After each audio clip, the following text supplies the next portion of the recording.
In today's episode, we're going to talk about Hayes Genetics International out of Hamilton, Ontario. Their expertise is dairy embryos, and they're selling them around the world. Once again, this word international, global. In the particular case I dealt with them, it was elite germplasm embryos of Holsteins to Australia. But I see Malaysia, I see other countries in Southeast Asia, Russia. So again, we're looking at a knowledge-based industry out of Southern Ontario that's selling product to the world. In this case, dairy embryos. I grew up on a farm, and I started working for a company called Hayes Farms International, who basically started the Canadian live cattle exporting in 1947, I think it was.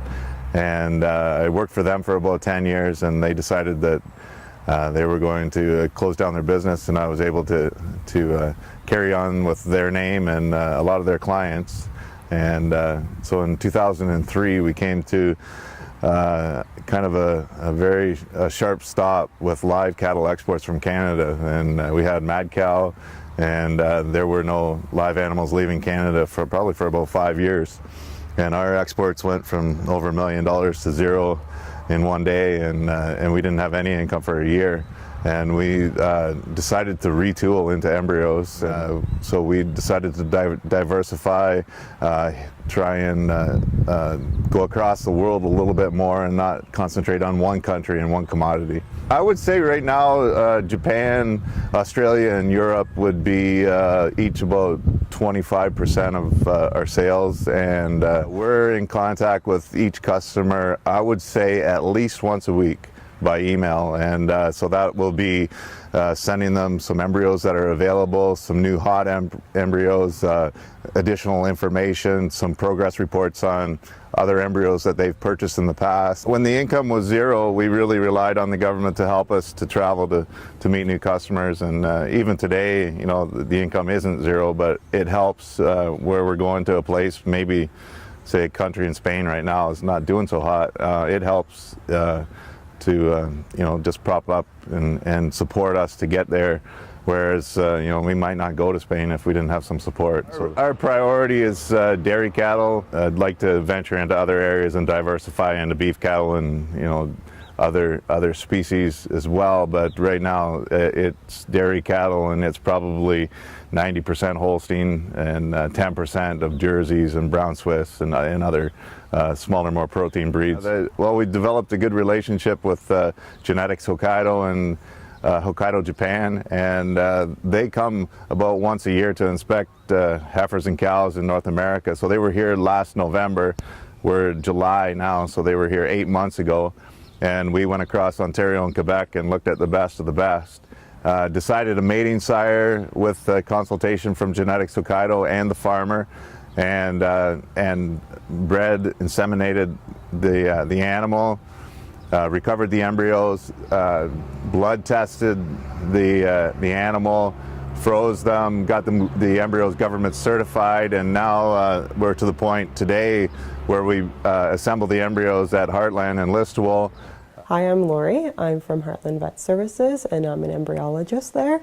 So what I do is I actually assemble embryo shipments for Hayes Genetics, and we get them sent to us, and I go over the embryos and analyze them and make sure that what I get is correct. And then the CFI vet will put a seal on it. Once he's verified all the embryos, he'll put the seal through here. So he'll put a seal on, and then he'll lock it on so that nothing will happen to these embryos, and if it gets cut, you know they've been tampered with. We'll assemble all those embryos together 8 months after the initial contact on the farm, and we'll ship them on Air Canada Flight 001 on Saturday to Tokyo Narita Airport, and they'll be cleared by customs and the animal quarantine service at Narita. And they'll go to our agent in Japan, Nosawa and Company, and then they'll ship them to the North Island, over top of Fukushima, to the North Island in Hokkaido, Japan. They'll implant them in Hokkaido, and 9 months from then there'll be a bull calf or a heifer calf born. And if it's a bull calf, they'll bring that into a young sire program in Hokkaido. So I guess from start to end, it's probably about 3 years before they see a whole lot of return on investment, and then they set them into a performance testing program into Japan, and another 5 years later they'll have a proven bull in Japan, and probably $1 million bull at that point. And hopefully it's from one of these embryos that we're shipping today. Trust is the foundation of this business. We're selling a microscopic embryo that you can't see with your naked eye. So we need to build trust. We need to stand behind our product. If someone buys some embryos and they have a problem and they don't have the results that they're looking for, we have to replace it. That took us 25 years to develop our name, and we can lose it in 25 minutes, and we're not about to do that. For me, no matter where we go or who we talk to, it's seeing them have the passion. Even at a very early age, we will have kids come up and see pictures of Canadian and US cows and know who they are, know when they won the championship, and be excited about investing in those animals. We've had a 15-year-old girl from Australia see something that she loved in a cow and save up and purchase embryos from Canada. There are lots of cultural differences, but no matter what there is, farmers know what they want.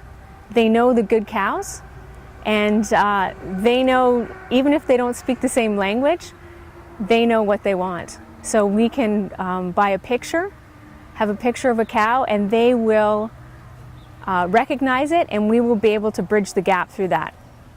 And I think in the future we'll be able to breed for lactose-free cows. We'll be able to breed for other healthy things that will end up on the consumer shelves, I hope, around the world. I think for us is just expanding our market. The world is a big place, and our vision is to help people grow in this industry.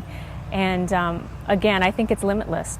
And I think that's what we're really pushing towards, is touching areas of the world that can grow.